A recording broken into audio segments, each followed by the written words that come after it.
How are we doing? Woo! All right, all right. Who's here for the first day? We got some people just here day one? Okay. So, sorry, you missed a bunch of stuff yesterday, but what I will say is all the rooms here, you are in the depth of field room. We have 4 stages here. Main stage, which I'm sure many of you were just at, that is going to be, that has their schedule. The book right now is your best schedule. The book schedule, some of the outdoor signs need to be updated. We're working on that. But in here, this is all about the human element. So we're going to see right here, we have Mark Mann going to be doing a live photo shoot. We have a dancer here. So that's going to be happening in a few moments. And then the rest of the day also, we're going to see a lot of.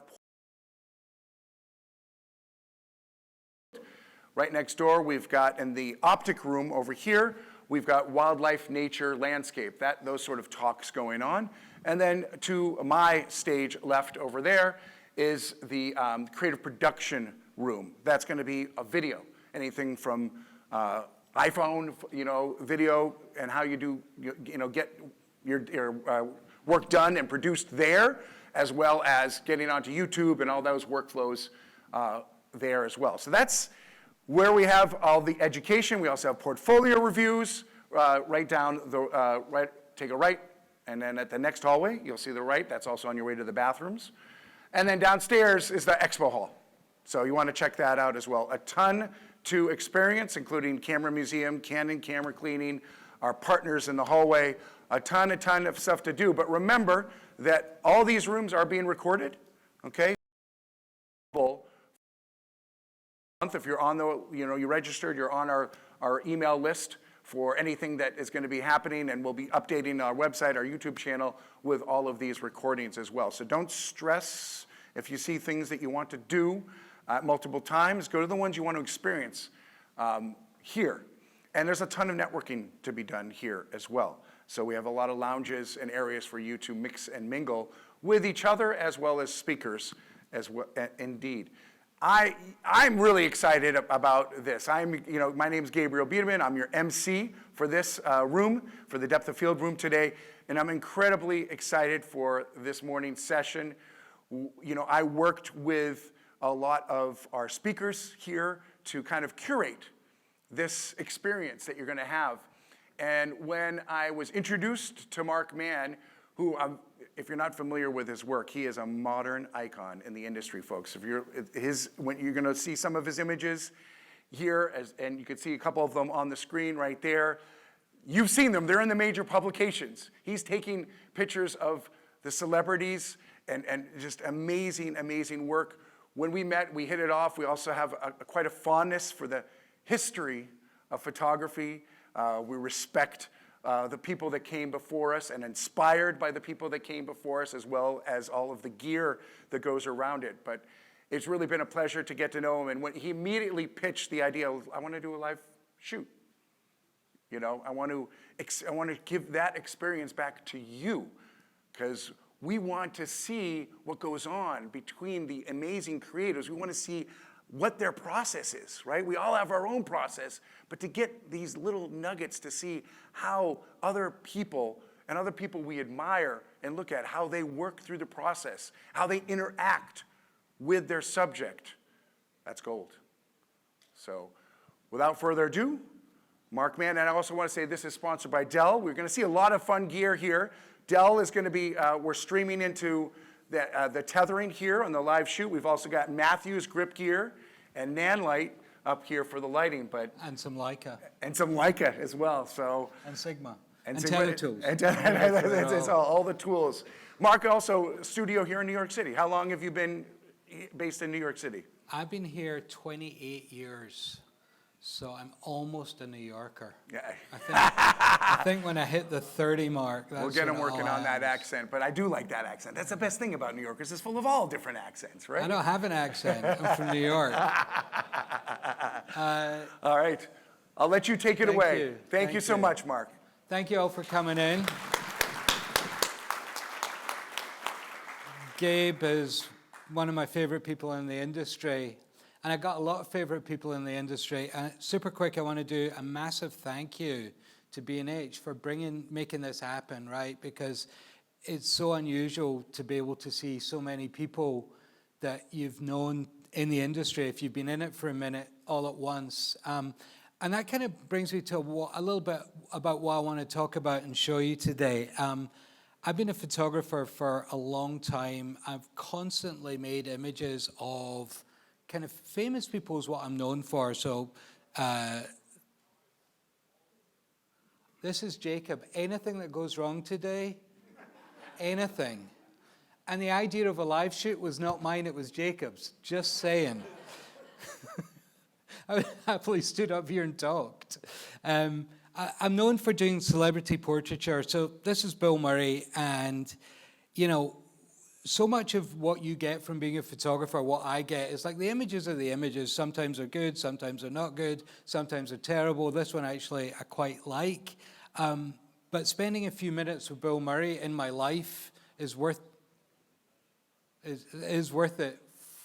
You know, I'm basically there to take his photo, and I say, "Hey, Mr. Murray," and he goes, "Are you going to take my photo?" And I'm like, "Yeah, I'm going to take your photo." And he goes, "Cool. Well, first of all, let me show you what I do." And we're on set for a movie he's producing. He puts his arm around me, and he walks me to set, and Melissa McCarthy comes towards us, and he's like, "Hi, Melissa, this is my special friend, Mark." And she's like, "Hello, Mark." And I just don't, you know, just so thrown off my game. Get on set. He's still got his arm around me. He's like, "Everyone, this is my special friend, Mark." And the director's like, "Hello." And I just look like this and I go, okay, Bill's messing with somebody. So he messed with me for about 2 hours. And I'm having the best time of my life because I'm hanging out with Bill Murray, whose only job in life at that moment seemed to be messing with me, right? That was his focus. Wonderful experience, but I don't have my photo. Eventually, he sits down and we get some photos. So that was cool. So all these experiences in photography come about through, you know, longevity in the industry. If you're just starting and you've been doing this for 6 months, that feels like a long time.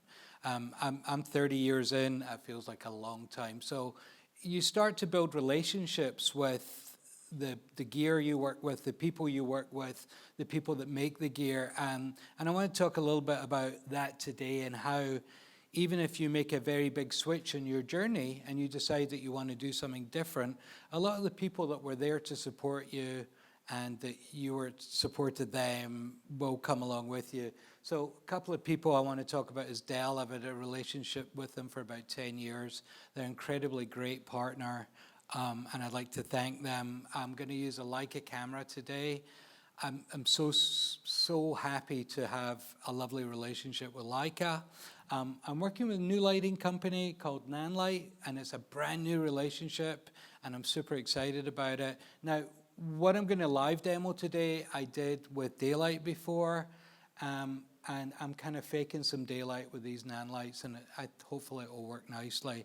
Who have I forgotten? Matthews, grip equipment, you know, safety on set. I'm not going to go into like talking about the be safe on set. Matthews is all about being safe on set, so we got some Matthews grip. Let's move on to the next slide. So I got a couple of portraits that I wanted to kind of share little stories about. This is one of my favorite portraits I've ever taken, Michael Douglas, and it's the second time I photographed him, second time I photographed him. And the first time I photographed him, he was just recovering from throat cancer, and he was not in great shape. And we made photos, and they looked okay, but it looked like a man who was recovering from throat cancer. It wasn't the dashing Michael Douglas that I think everybody wanted to see. So when I photographed him next, and it was about 3 years apart, and like obviously for me or for you or for anybody, meeting Michael Douglas is a big thing that you're going to remember. But I have no expectation of him remembering that 10 minutes he spent with me, right? I mean, you know, it's a photo shoot. He's done a billion of them. But for me, it's Michael Douglas. So next time I photographed him, I went up and I said, "Mr. Douglas, it's so great to see you."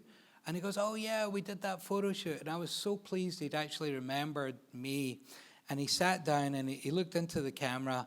I said, "Yeah, you weren't doing so great last time I photographed you. You weren't in great shape." And he just looked up with these eyes and he went, "Nah, I wasn't." And I took that photo at that time, and it's special to me, once again, because maybe the beginning of a relationship, if I ever photographed him again, which I did, but more of all, it was a kind of an honest expression of who he was and who I was, and something very special. So I love that photograph. What else we got there, Jake? That's just pretty. Let's keep going. That's just pretty. I can't remember what I said to Reese, but I said something that I probably shouldn't have said, which I do a lot, which is why I'm very concerned about this microphone, because I have an inner dialogue. Hurry up! Love this to Danny DeVito, and this was funny because he was sitting on set and we were chatting, and I was talking to him about his new Instagram feed that he just started called Troll Foot, where he just started taking photos of his feet and posting them. And nobody knew who it was just Troll Foot. But, you know, I kind of did a little research, found it was him. So I said, can I get you something to drink, buddy? He goes, what you got? I said, we got Coke, Diet Coke, coffee. Not sponsors, but if Diet Coke are out there, I'm your guy. Diet Coke, coffee, water. He said, I'll take a Diet Coke. So somebody went to get it. I said, I'll get it. So I went to the back, I got Diet Coke, opened it, put the straw in, and handed it to him. And instead of taking the Coke, he just leaned forward and went, thank you. And I'm like, I looked up, I said, do you always do that? And he gave me that face. So, you know, that was part of that. I think I still have the Diet Coke can with a straw in it somewhere. You know, memorabilia. Let's keep going. Al Pacino, being very Al Pacino. Let's keep going. Olivia Wilde is just really pretty, and that's really pretty, right? I don't know, I mean, this was also, again, like, you know, doing a tap show, and like, please laugh, please smile, do something, and eventually getting that, which was good. But Peter Dinklage is great, but well, that's a whole other story. Anybody ask me later, I'll tell you a Peter Dinklage story. So anyway, that's what I'm known for. That's what I've made my living for. Ethan Hawke. He's very high in this picture.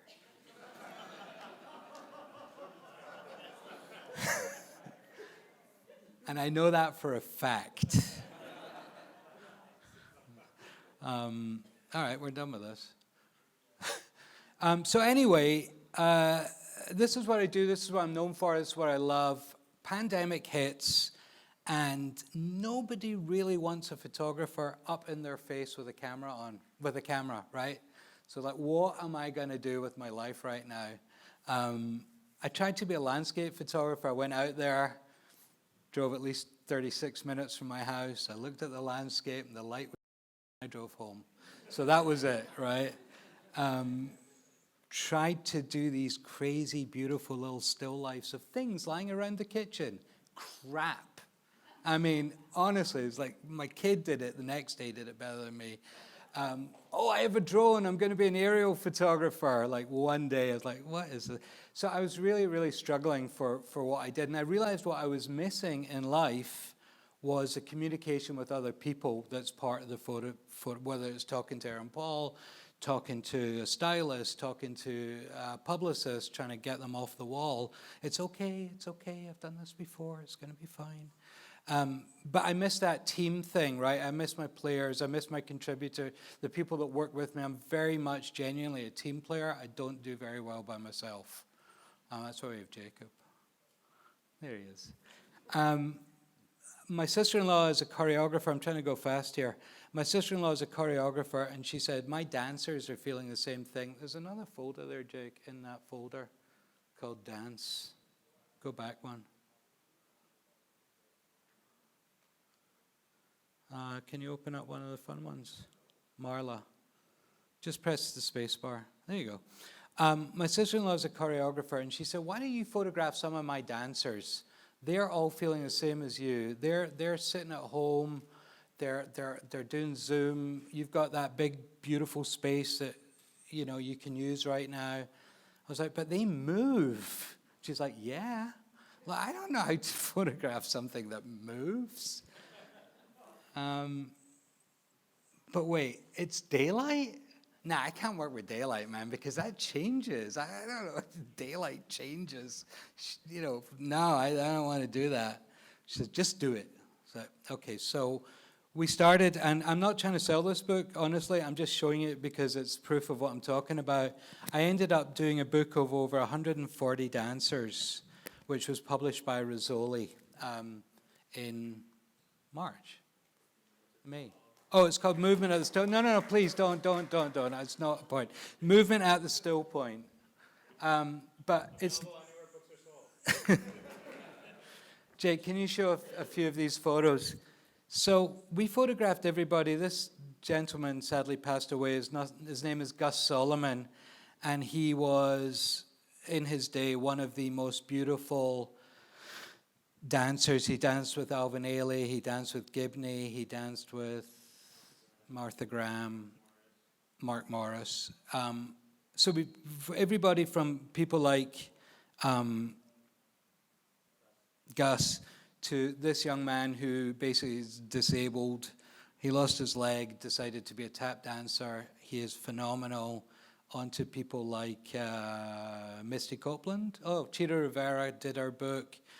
Like ballet dancers, that's Megan Lacrone, who did beautiful pose. But I ended up photographing him in a daylight studio, well, not a studio, a daylight loft,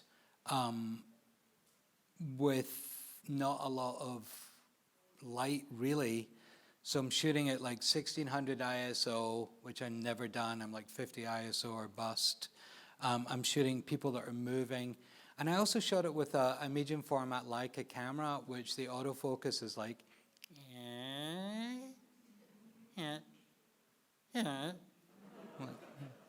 So I'm manually focusing, which I haven't done since the 70s. Can you stop there one sec? And it's a whole different photo experience for me. It's a whole 360-degree change of how I'm used to taking photos to how I ended up taking photos. So what I wanted to do today in a minute is just show you kind of how I did that. I had to fake it a bit because we don't have daylight here. So we have some lights set up. They are 720. Correct. We're going to use that through a scrim to kind of make the daylight. And I'm going to show you kind of how I work. Can you show a couple of more dance photos? How I worked with the dancers to try and make this happen.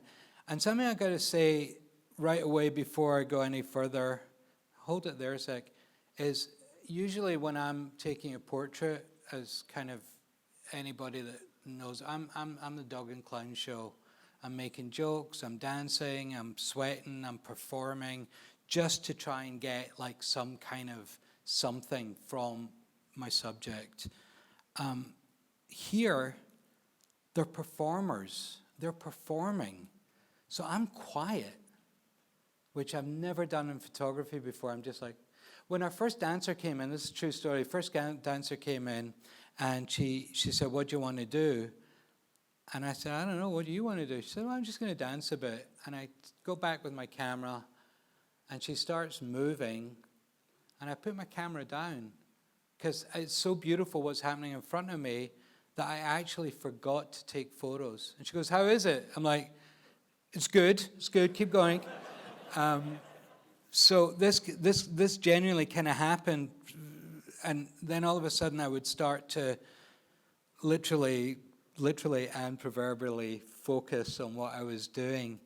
And the dancers gave me everything. I didn't have to make anything happen. They made everything happen. And that, for me as a photographer, was such an incredible experience. Can you go to portrait, anyone?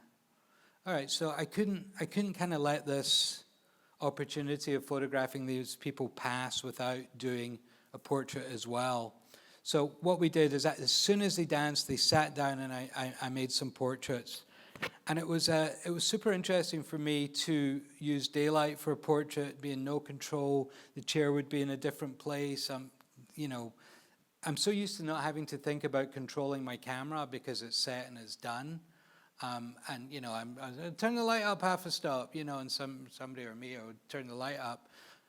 But I would say, turn the light up half a stop, and God would go, no. So, how do I do that with this? So it was genuinely, it was such, as I said, it was such a 180 from any work I'd done. But I really love some of the portraits that came out. Can we find another one, Jake? Yes, this woman is 92 years old. Her name is Carmen de Lavalade. And I'm not sure how about, I knew nothing about dance. I still know like this much. But what I do know is that she took Alvin Ailey to his first dance class. She's a very, very famous dancer in the 40s and 50s, 60s in New York City. And she is one of the most graceful, beautiful women I've ever come across.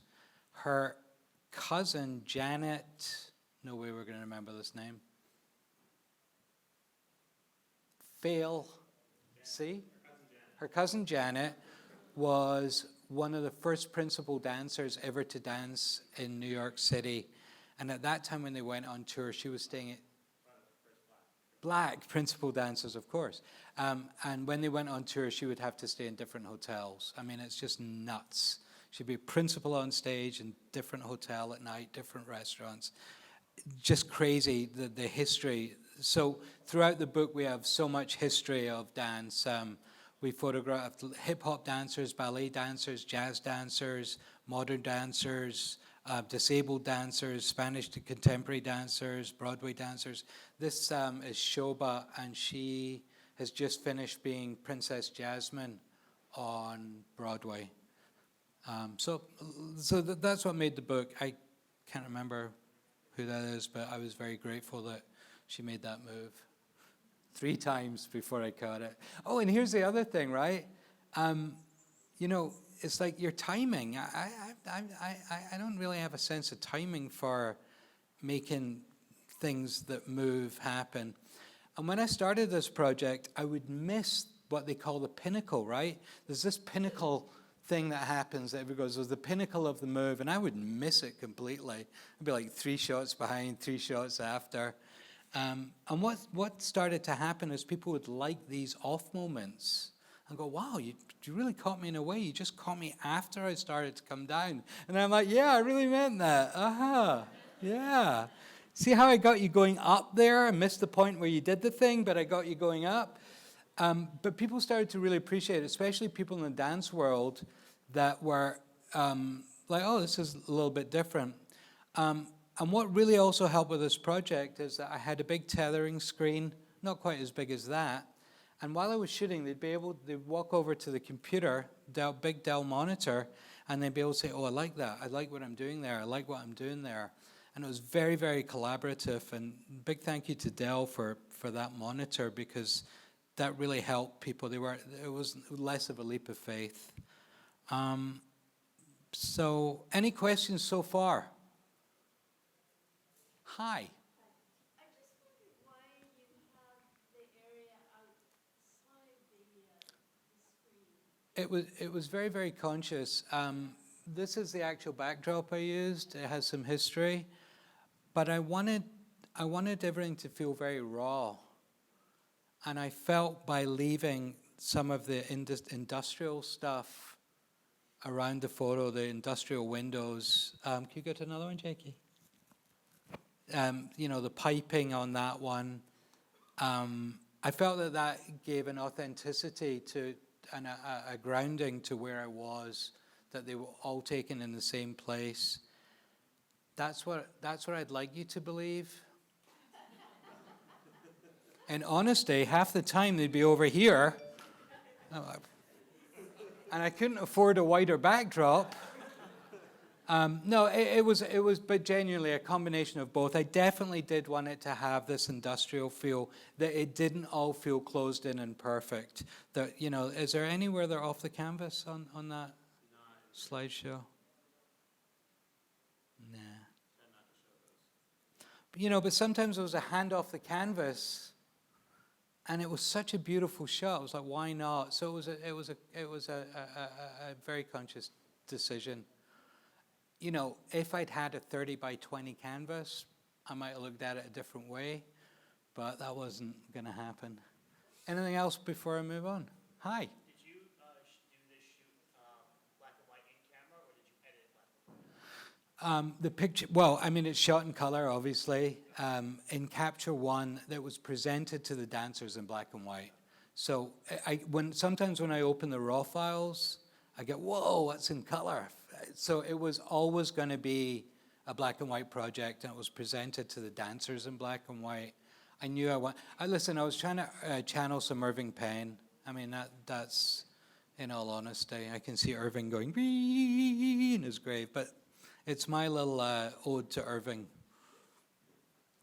Anything else, or should we keep going? Hi. The portrait, the blur out, like you see like most of the faces, like the focus, did you do that yourself to blur the background? No, that's in camera. So I'm using a pretty long lens. So it's this was shot on a 120 I don't want to get technical. Wide open. So my depth of field. My depth of field was about this. So if one eye was in focus, the other eye isn't. So very, very narrow depth of field, and it's all real and done in camera. 120 millimeter on medium format, like an 85 on 35. Somebody correct me if I'm wrong. Hello, gentlemen. Anybody but the guy in the red hat.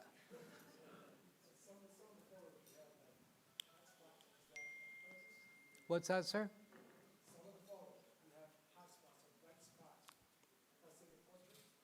Oh, let's like that one. Yeah. I mean, everything was pretty controlled. Are you talking about on the face or on the backdrop? Yeah. Well, look. I mean, in honesty, they weren't really very retouched, and she was pretty much facing the window, so it was pretty honest. And once again, and I'm being extremely truthful with you, I'm so out my ballpark with when I was doing these portraits. I was experimenting. If I had sat her down in my studio with 4 lights, bang, bang, bang, bang, I know what I'm doing. This was like, whoa, I didn't know daylight did this. I've never shot daylight before, ever. From what I've heard, a lot of the time, photographers would say, no one can use hot spot because they see the portrait look bad because your eyes go to the hot spot first. And then look at the rest of the. Yeah, I mean, I definitely can see that. I'm not a great one for obeying any photo rules, number one, because I don't know them. I think if you listen to what other photographers say, then 90% of it is jealousy. And I don't know. I listen, how I would deal with that, if I looked at the portrait and thought, Christ, that hotspot's bugging me, I would do something different. But if I don't see it's a problem, it's not a problem, I think. It's beautiful. Yeah, it is. All right. Be creative in your photography. You can't follow everyone, what everyone's doing. Listen, I joined a Facebook group recently. Anybody here on Masters of Portrait Photography on Facebook? All right. So I'll post, let's find, go to Woody Harrelson. All right, so there's a friend of mine called Paul Ip that dared me to do this. I don't know if Paul's here. Anyway, Paul dared me to do this. He said, go on, post something with a ring light. I thought, all right. I posted this photo. And my comment was, Woody may have been a little high during this photo. That was what I posted. The negative comments. How dare you talk about your subject like that? Woody would be so upset if he was... I was like, he owns a marijuana farm and a cafe. I mean, really. And then it started with the ring light, right? So, oh my God, the alien eyes. I can't look at it. The negative commentary, right, was so hysterical. And that's why I think Paul wanted me to do it, because, and I tried to be nice, right? Here's the thing. I tried to be nice to everybody until some guy called me a piece of shit. Because I looked at one of his photographs. He had given me a list of criticism on this photo. The ring light, the red eyes, you should fix the red eyes, don't like the shadow around the hat, the depth of field's too narrow, his nose is too bright. I mean, list. So I looked at one of his photos of a cat that he'd posted. And I just said, hey, you know what? If you'd got your exposure right, you could have helped it. You could have lightened up his eyes a little bit. Maybe you could have composed it a little better. Anyway, just like really nasty, which is not me. And then he went, you're a piece of shit. I hate your work. So I'm just saying, like, this is the thing with other photographers and criticism. I have a few people in this industry that I really, really trust. Number one is my wife. Katie, what do you think of that picture? I don't like the shirt. I know, but I didn't choose the shirt. I don't care, Mark. The shirt, I can't look at it. So, you know, my wife will listen to because she's, but other people, you just got to let it flow. So that's a really good piece of advice. Yes, ma'am.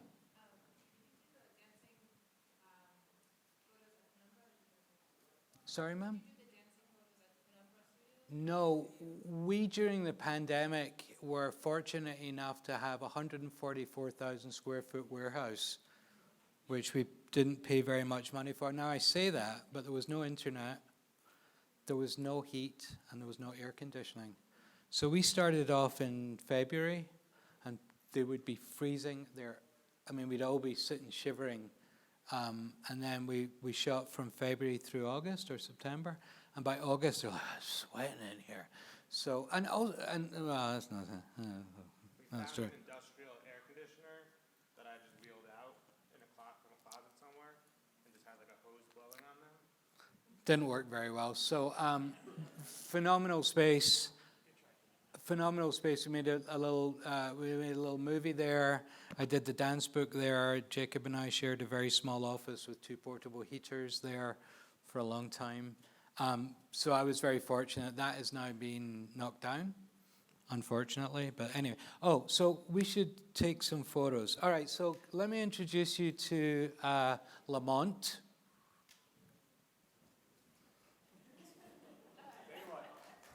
And then we have daylight. Jesus, that's bright, right? Whoa. This is Lamont. Lamont is in the book.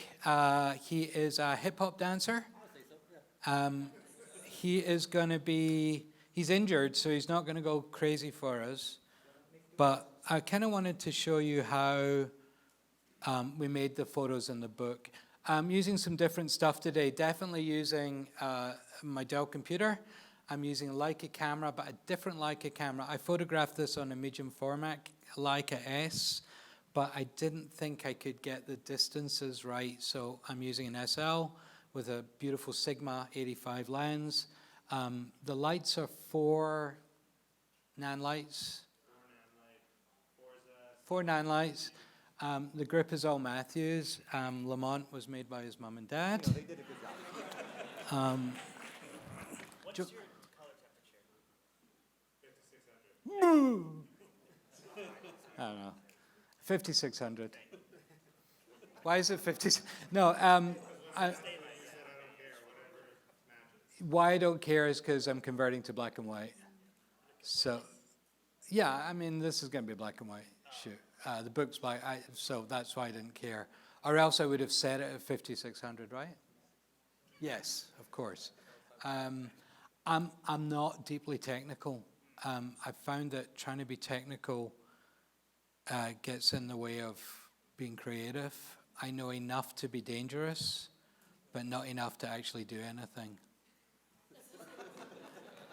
That's like me in life, right?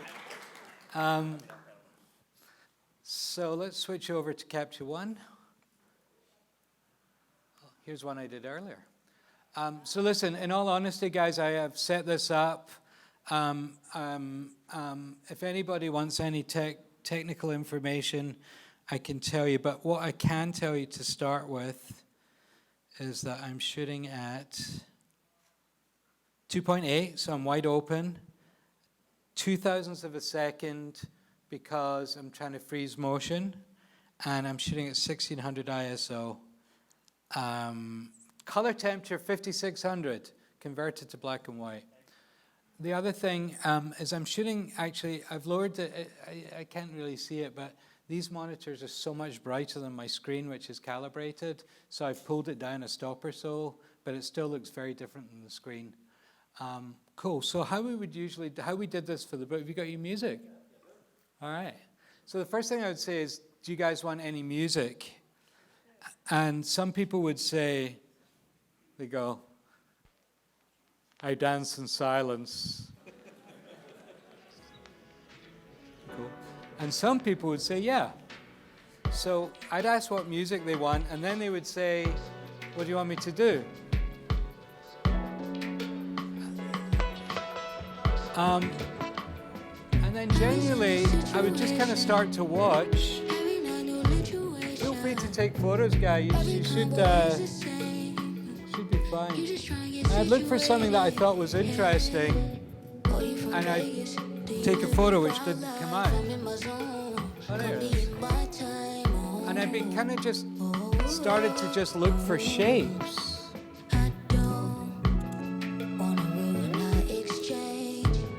Now I'm manually focusing today to kind of. That's good. And I wouldn't take a ton of photos because I felt it was much easier and better to really look for the images. Once again, like complete miss there, but beautiful.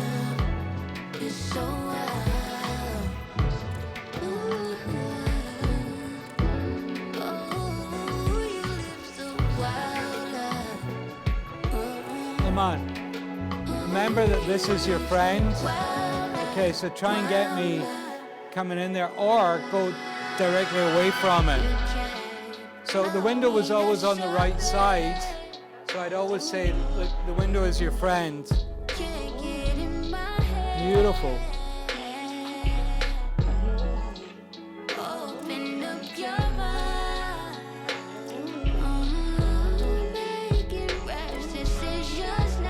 Wow. Oh my God, it's beautiful. I love it. I didn't say that much. Oh, I missed it. Wait.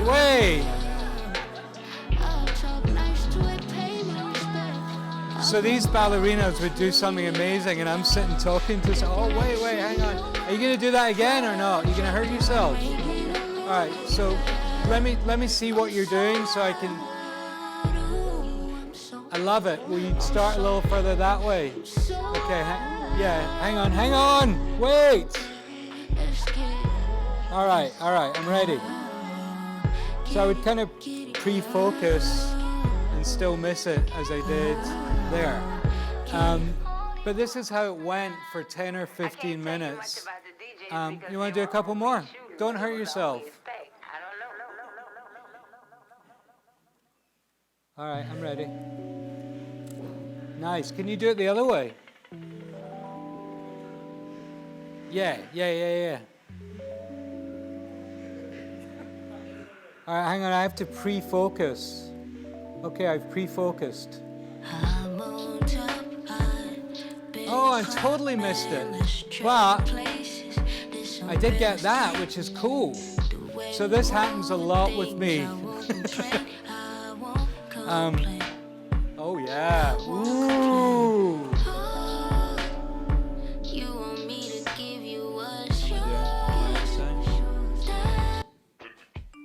Oh yeah.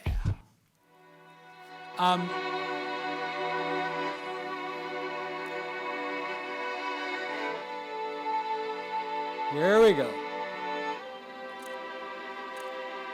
Gorgeous, Lamont. Beautiful. Oh, I know that pose.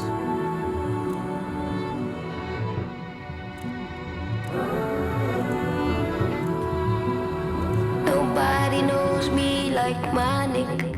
Wanna go to war for you in the dark with you. Oh, I like that. No fear Hang when it comes to on. One there I you. really liked. End of the day, it's all illusion. It's cool, right? So can we just do that thing once again, and then that moved up. Beautiful, that's it. Love that. Thank you, buddy. Ladies and gentlemen, Lamont Richardson.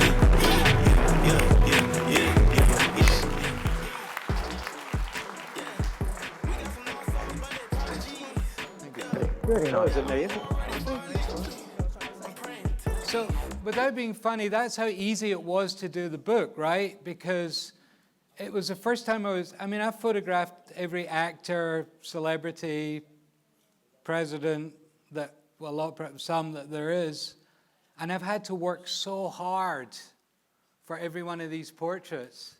For this, they're doing it for you. It was such a joy.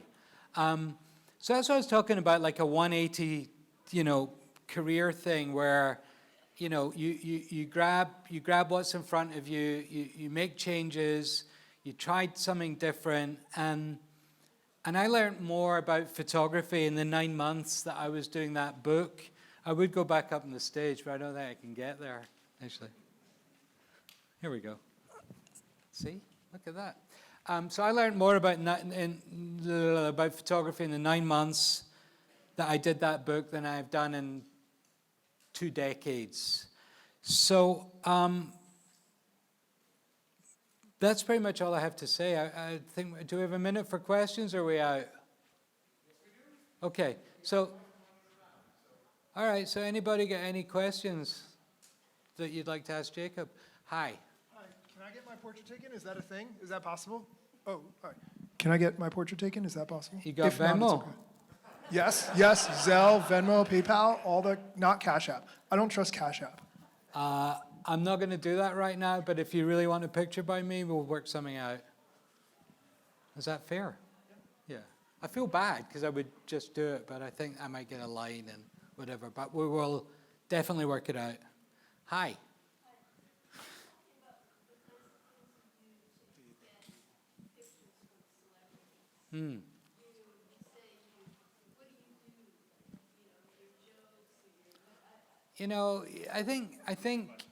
I think you've got to, what? No. What do I do to get celebrities to react? I think you have to,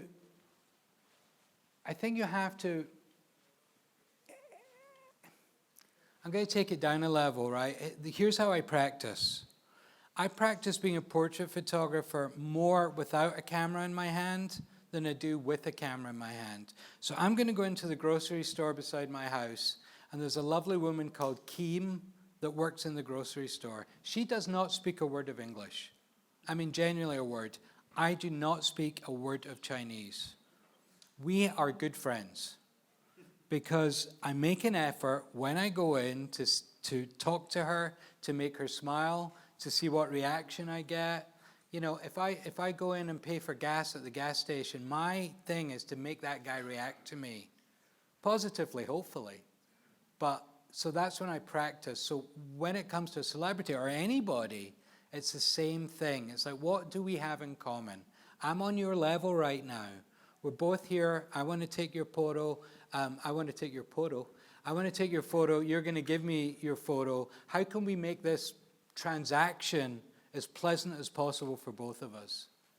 And I think if you treat people like human beings and you treat them with respect, and if they deserve a little, what's the word when you praise or need their egos rubbing, you do that a little bit, then I think that you have this little window where both your windows are open.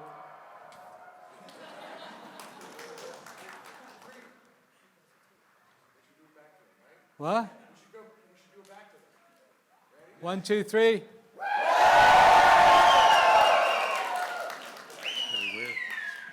I think, as Bob Dylan said, right, and I love this expression, he says, if you think of 2 trains passing, at some point there's going to be 2 windows that are open together. It's a very short moment of time, or it can be a little longer, but it's definitely a moment of time. And if you can make something happen in that time between you and them, then I think that's when you get something real. I do research. How are your kids? You know, oh, were you staying in the Soho Grand? Did you have breakfast there this morning? The eggs are brilliant if you're there tomorrow morning, right? How's the traffic? Like real life don't normally get asked. And also sometimes like, man, you're such a great guitarist. But no, I think you just have to keep yourself on a level and treat people with respect. Anybody else? Yes, gentlemen, sir. Earlier when I was asking the question about the hotspot, Yeah. I wasn't trying to put you on the spot. Spot. I had a conversation with a photographer friend of mine, and he looked at one of the pictures that I had taken, and he was complaining about this hotspot on the on the person's forehead. So I just wanted your take on hotspots. That's all. It's not a take on hotspots. It's like, you know, it's like you're looking at the most beautiful photograph in the world and you go, wait, it's not sharp. It's like, who cares? You know, it's like, what do you like? You could become the new hotspot on the face guy. All of a sudden, it becomes a trend and everybody's doing hotspots on the face. That's genuinely how I think. The weirder and more interesting, the more stuff that you can put in. Listen, you got to learn some basics, right? Exposure, f-stop, I'm getting good at. One way is bigger, one way is smaller. I'm getting there. So definitely learn some basics, but just take it away. Make the photos. If somebody's paying you, listen to what they're saying. If you're making photographs for yourself, do what you want to do. Which I did with this book, which is the first time I've done that, because usually people are paying me and tell me what to do. Hello. Oh, I'm so sorry. I think somebody else is in charge. Sure. We have time for 2 more questions, then we're going to take it outside. Okay, folks? Hi. Hi. I was just wondering, are you going to continue photographing dancers, or are you going to try something else? When we finished this book, when it came out, and Jacob and I spent some time with the publisher and our publisher and editor of Rizzoli, and they basically said, you have an open, just give us an idea, we want to do another book with you. So I have no idea what I want to do. Yeah, I have some ideas. I love, if you had told me a year ago, if you'd said 2 years ago, hey, Mark, we're going to see Martha Graham, do you want to come? I would prefer to have had root canal, right? But after spending 9 months in and around these dancers, from Lamont to Sarah Mearns to Misty, and really beginning to appreciate this craft, if I will go see any dance and love it. So I've definitely loved dance. I'm just not sure. Well, let me ask you a question. Here's a general question. Was there part of this that you enjoyed, seeing the photos and then coming up? Because we thought about maybe doing something where we go to a city and we do something like this, where you get to watch the dance, but you also get to watch art being made. So that was an idea. What do you think? Do you think anybody would be interested in that? Jacob said no. But yeah, I have no idea. Are you going to say why I said no? We don't have any money. What else we got? We got one more? Or Hi, Mark. Mr. Dutch. How much pre-lighting do you do for the celebrities that walk in? If they give me an hour to pre-light, I'll take an hour. If they give me 5 minutes, I'll get it done. If they give me 7 hours, I'll get there and piss around for 7 hours. Because I don't know, I always feel that it doesn't matter. Like today we got in here at 9, and if we were starting at 9:30, we could have been ready, but we weren't ready till 5 to 11, and then I had to go to the restroom, so we weren't actually ready till 11. So I find a lot of the time is how much time do I have, and then it always seems to take that amount of time. But usually I've got a pretty good idea of what I'm going to do. I'm going to look at who I'm photographing. I'm photographing 10 CEOs today. They're all different. They're all ugly. I was going to say they're all white, but I'm not allowed to say that anymore. All men. And so I'll come up with like a general light that works for that. But hey, today I'm photographing Dutch. I'm going to look at photos of Dutch. I'm going to see what his face looks like and think, I think we could do something with that long face and light it a certain way and, you know, accentuate this. So really it's situation to situation. The Peter Dinklage shot that you saw earlier, we lit in like 4 seconds. One light, you know. So I'd love more time, but I don't often get it. Am I out? Let's give it up, folks. Let's give it up, Mark Mann. Thank you. Thank you, B&H.